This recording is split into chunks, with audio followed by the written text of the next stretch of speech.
Technomic Talks. Our topic this morning is the demand for transparency. This is the 14th webinar in the Technomic Talks series. We began it back in March of this year, and it has been a great success.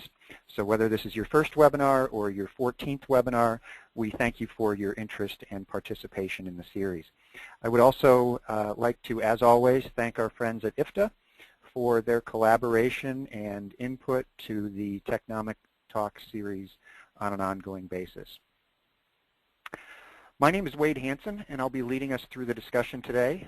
We at Technomic, and I personally, have done a tremendous amount of work this year on topics such as sustainability, corporate social responsibility, consumer demands, transformative trends, as well as the issue of transparency. And so we have pulled from much of that work for the information and the takeaways that we'll cover over the next 15 to 20 minutes or so. We're going to split the discussion into an initial overview of the current transparency dynamic, and then we'll specifically look at 4 areas of increasing expectations for transparency. And those 4 areas are products, pricing, people, and planet. And then I will close with a few key conclusions or takeaways on the topic. So let's start with why demand is on the rise and what the goal of increased transparency is for those who are moving the idea forward. There are many in the industry who will say transparency is being reached if everyone with stakes, and interest in food production and consumption understands the relevant aspects of products, processes, and environments that allow for making informed decisions. The key there is coming forth with relevant information to allow for better, if you will, decision making. And consumers and operators, their demands for this type of information are clearly intensifying, and they want to feel that there's full disclosure for purposes of health and well-being, for purposes of safety, price, fairness, the environment, and so forth.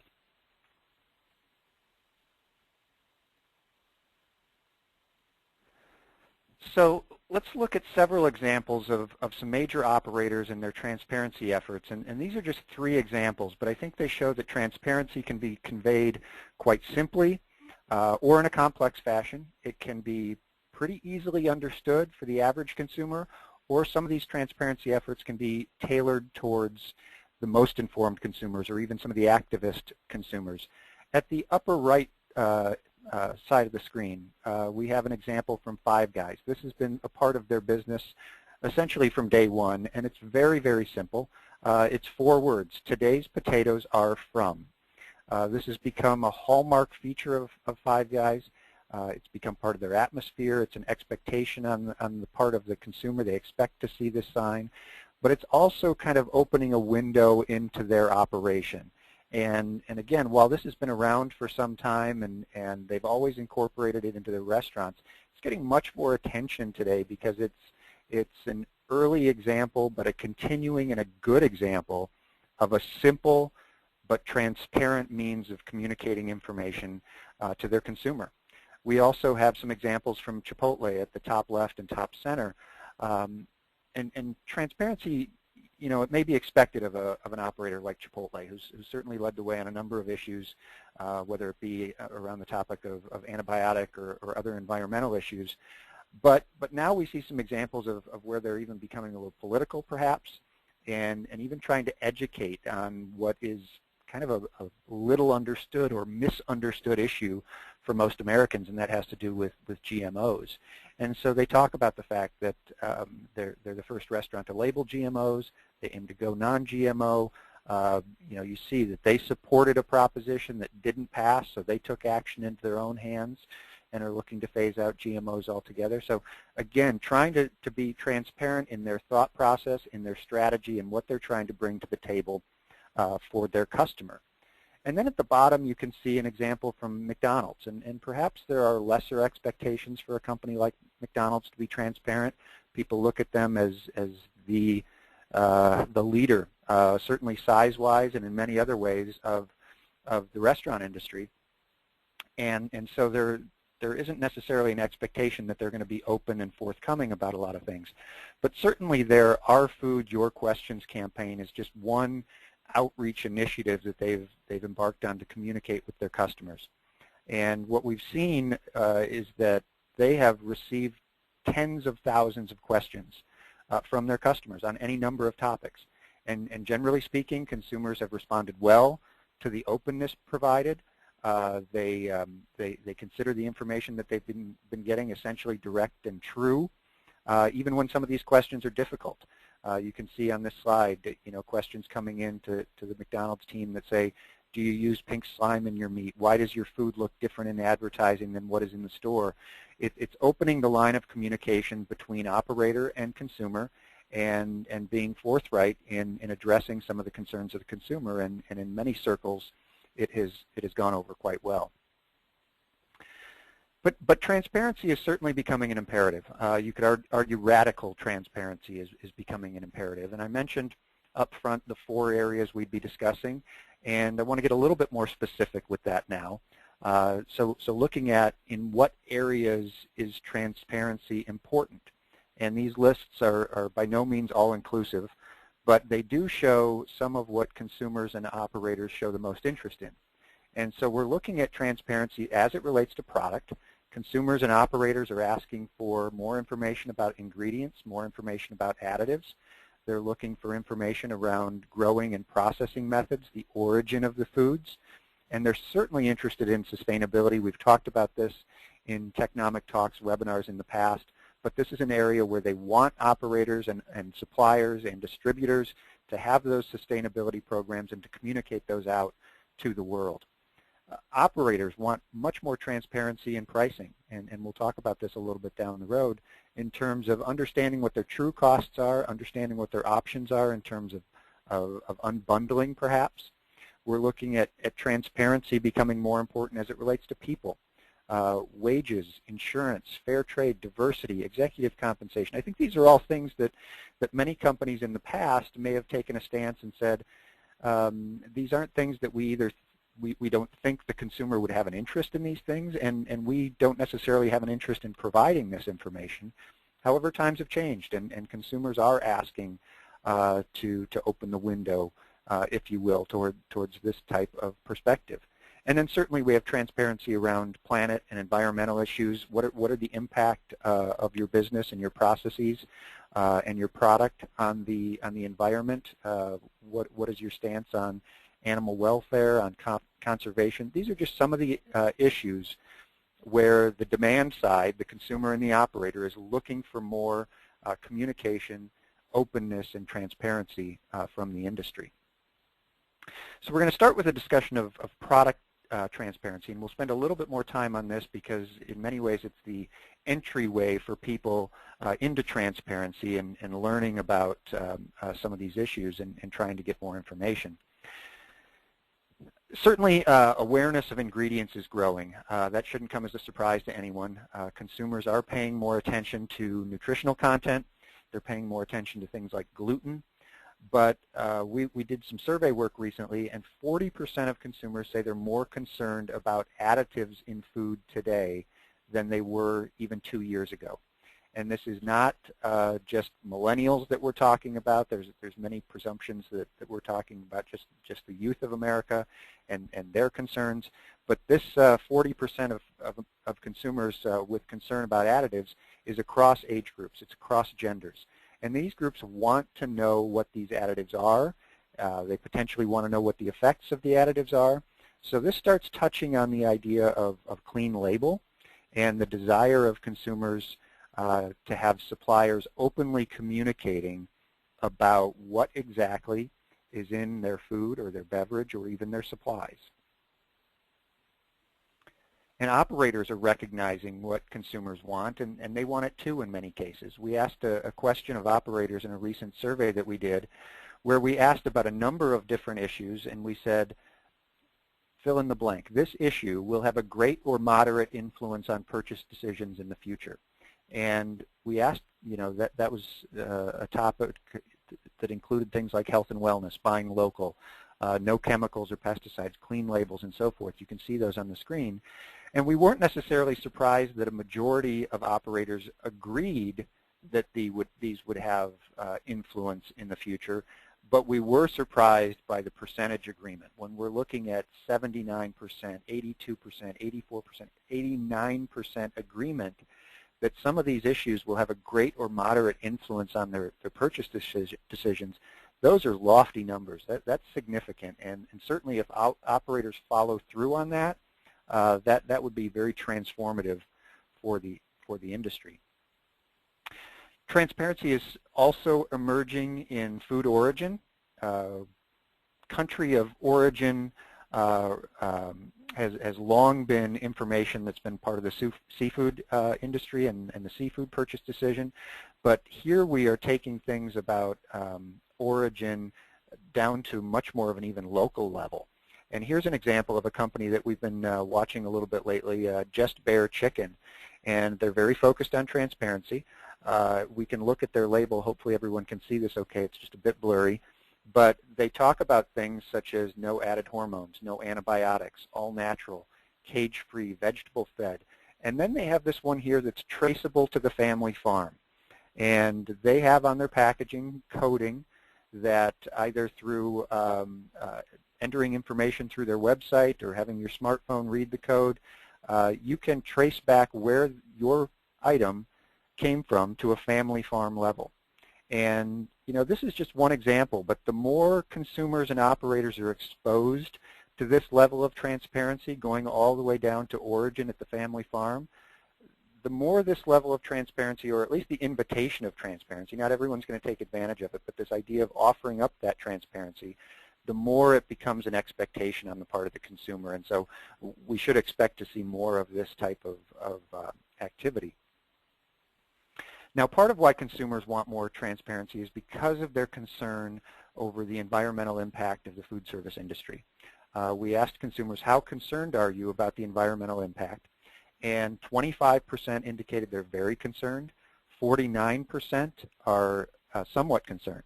So if you put those together, we have 74%, or 3 in 4 consumers, have a concern about the environmental impact of our business. Again, because of that concern, they want to be assured that all parties in the industry are taking measures to improve food safety, conditions, employee welfare, and so on. And that assurance comes in the form of communication that is seen as transparent. And operators have recognized that concern on the part of the consumer, and that's reflected here a bit in the answer to this question that we asked operators: is having an actionable sustainability strategy necessary for you to remain competitive in the next 2 years? And 53% said yes. So over half believe that sustainability strategies, and with transparency in that strategy, often part of the equation, that's necessary to remaining competitive, remaining relevant, and to be a part of that consumer's consideration set. And we asked them, what are the benefits of having that sustainability strategy? And the top 5 things they point out to us: positive impact on the environment, improved reputation, better food and beverage quality, positive impact on our customers' well-being, positive impact on our employees. 4 of those 5, the first one and the final 3 are ones that they can really promote, get that message out there, communicate what they're doing from a sustainability standpoint through transparent means. And by doing those 4, you ultimately can arrive at that second one, which is that improved reputation, and that's much of what the operator is seeking out. Transparency also extends to the operator. We've seen the operator influence on product transparency along with the consumer influence, but the operator is also demanding more pricing transparency. And so I'll take just a minute or two to make this particular point. First of all, transparency in pricing may change operator behavior. Today, much of the process is quite inefficient as it relates to processing. We have operators involved in essentially ongoing negotiations with their DSRs over the pricing of product. We also have a situation where different prices are being paid by different operators. If we talk to 10 operators and we ask them what they were paying for a certain case of a certain product, we would probably get 10 different prices from those 10 different operators. And that has really started to drive operators crazy because they're more aware of this practice than ever before, and they do want some additional faith or trust in the pricing that we're receiving. And what we're seeing is some of these alternate channels that are entering our business or establishing even more of a presence in the business are introducing more transparency in pricing.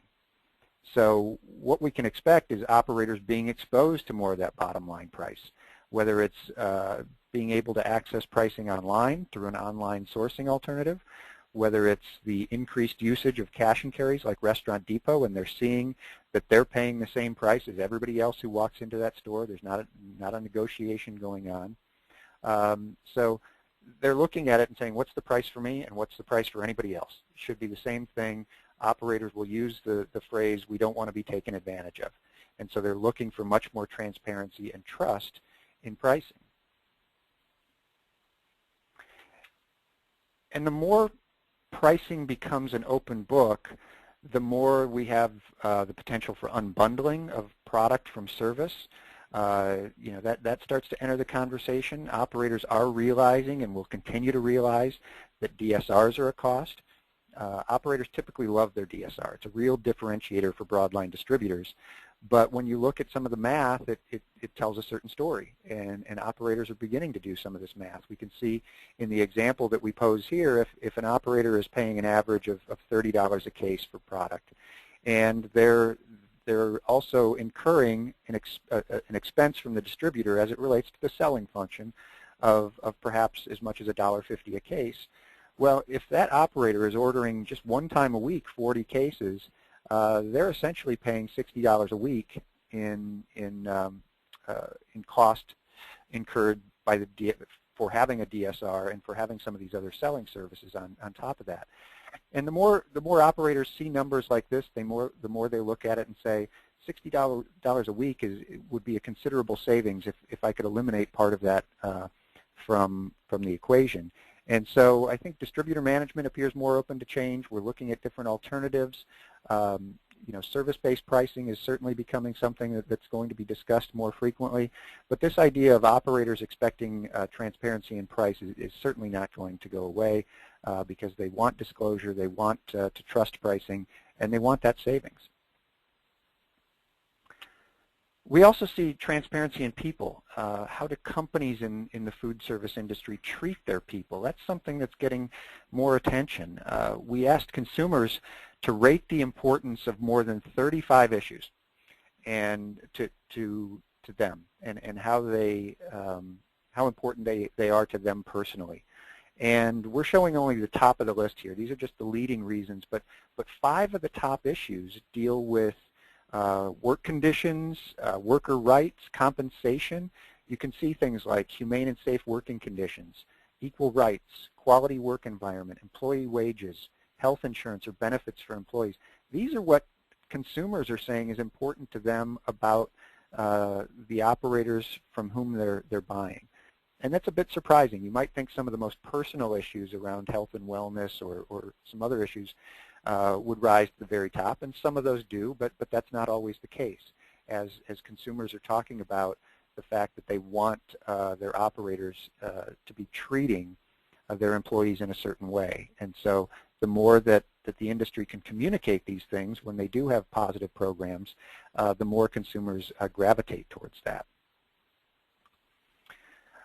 One of the more discussed issues recently has been minimum wage. We get into the living wage issue, and it's certainly a hot button issue.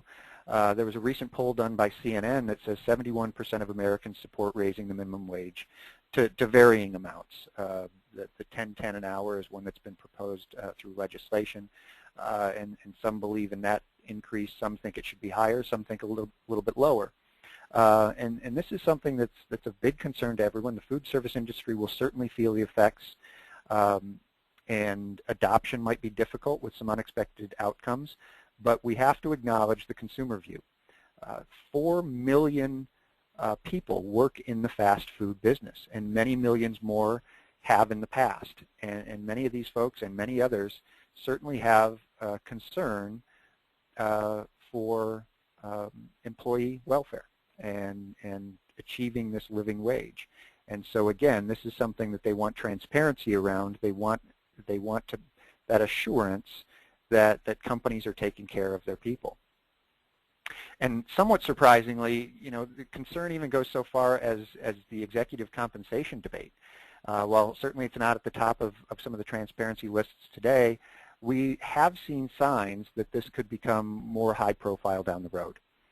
Studies have shown that executive compensation in food service isn't quite as high at the top on average as other industries, but this debate over the polarization of wealth is going to become more heated, and some groups will make this a consideration as they consider how equitable, in their minds, companies in the food service industry are. Some will also point to a company like Whole Foods as having a model that seems reasonable. Whole Foods caps their executive pay at 19 times the average hourly wage of their employees. And that they're being cited as a thought leader, setting an example. Certainly this is not for everyone, but it is held up as an example by many watchdogs and many consumers, as they want the issue to be treated respectfully and with openness. And then finally, and quickly, I'll touch on planet. This could really be an entire presentation of its own, but one of the points we want to make is that there is growing concern over environmental factors. When consumers are asked to describe what transparent, socially responsibilities should address, they point to things like preservation, conservation, being environmentally friendly in practices, being humane in practices. And this is only going to continue to rise in importance as consumers demand to get answers to questions like, how were these animals raised? How was this caught? What were the growing conditions? What are your replenishment policies? In 5 years, these are going to be questions that are coming from the masses, not just from the edges. So to wrap up, I want to talk about just a few takeaways. First of all, transparency goes beyond ingredient listings and environmental policy. Transparency includes price, it includes conditions, it includes treatment of people and animals. All these things have to be taken into account when we're developing these transparency and communication policies, because these are the things that folks are looking for. Consumers and operators also have growing expectations. Not only of your expectations, not only of what your practices are, but of how much you share, how open you are with what you share, your willingness to even share warts at times, and your plans to fix those warts. So there's a very, very big expectation going forward that this idea of being an open book and being a transparent is going to become the norm as opposed to the exception.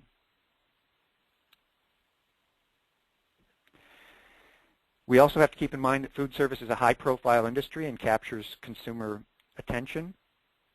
Transparency, it's a relevant concern in many industries, but food service is something that captures the attention of the consumer many, many times each day.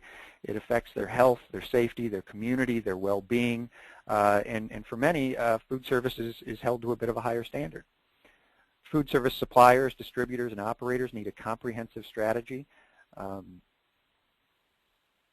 There are obvious areas where you can't be transparent. You're not going to be able to be transparent around confidential issues, competitive issues, proprietary issues, process, costing, and so forth. But it's important to identify and put in place a strategy to be as revealing as you can be, but not sacrifice your competitive edge or your standing. And your strategy should help the demand side make informed decisions. This goes back to our initial definition that we talked about up front. Tough choices have to be made, but advancing transparency policies is really a requirement going forward. And finally, the last takeaway is strategy should emphasize making a compelling case for products and service using relevant, accurate, and complete information. Share this while telling your story. Transparency can be part of your message. It doesn't have to be a negative scenario where you're being forced into communicating certain things with the customer that you haven't in the past. If you make this part of your marketing campaigns, if you make this part of an ongoing back and forth with the customer, it can be seen as something that's very, very positive. So with that, I'll end our discussion of transparency for the day and let you know of the next 3 Technomic Talks webinars. On December 16th, Joe Pollack will be talking about online sourcing trends. That'll include things like Amazon Supply, Amazon Fresh, and others.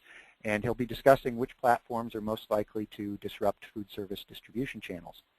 On January 20th, Barry Friends will be talking about cost factors and labor issues. And it'll talk about those factors that affect both suppliers and operators. And on February 3rd, Bob Golden and Jackie Rodriguez will talk about the future of food service, change drivers transforming the industry.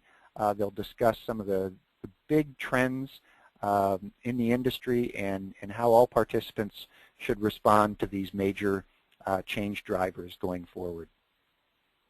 So thank you for your time and attention. Please email me at the email address on the screen if you have any questions at all. But that's it for today. Thank you for listening to Technomic Talks.